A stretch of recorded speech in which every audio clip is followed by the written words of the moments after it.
দর্শকের পর্যায়ে হাম পরিস্থিতি নারায়ণগঞ্জ থেকে যুক্ত হচ্ছেন আমাদের সহকর্মী আহসান সাদিক। সাদিক, নারায়ণগঞ্জের হাসপাতালগুলোতে কেমন চিত্র দেখছেন? হাম আক্রান্ত রোগীদের সংখ্যা, বিশেষ করে শিশুদের সংখ্যা কেমন দেখছেন? আর এই হাম প্রতিরোধে আসলে টিকা কার্যক্রম কতটা চলমান রয়েছে সেটিও একটু জানাবেন।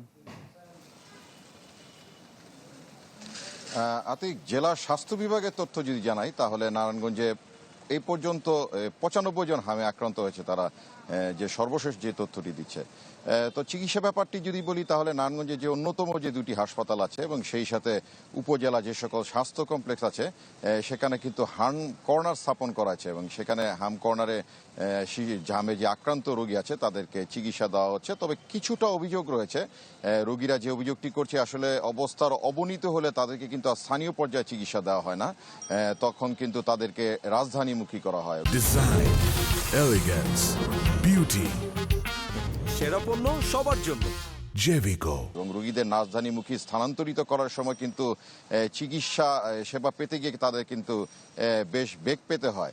আর টিকাদান কর্মসূচি কিন্তু অব্যাহত রয়েছে। নারায়ণগঞ্জ সিটি কর্পোরেশন বলি বা সংশ্লিষ্ট যারা রয়েছে টিকাদানের, তারা কিন্তু আসলে কর্মসূচির ব্যাপারটি কিন্তু চালিয়ে যাচ্ছে। তো মৃতের হার যদি বলি তাহলে নারায়ণগঞ্জে জেলা স্বাস্থ্য বিভাগের তথ্য না থাকলেও কিন্তু নারায়ণগঞ্জ থেকে রাজধানীতে চিকিৎসাধীন অবস্থায় মোট 4 জন রোগীর কিন্তু মৃতের খবরটি কিন্তু আমরা জানতে পেরেছি। তো বলা যায় যে আসলে অন্যান্য জেলার তুলনায় নারায়ণগঞ্জে কিন্তু এবার যে হামের যে প্রকোপ সেটি কিন্তু কিছুটা স্বাভাবিক দিকেই আসলে বলা যাচ্ছে নারায়ণগঞ্জে। তো এই হচ্ছে নারায়ণগঞ্জ থেকে সর্বশেষ হামের পরিস্থিতির খবর। আতিক। জি সাদিক, অনেক ধন্যবাদ যুক্ত হবার জন্য। হাম পরিস্থিতি জানাচ্ছিলেন আমাদের সহকর্মী আহসান সাদিক।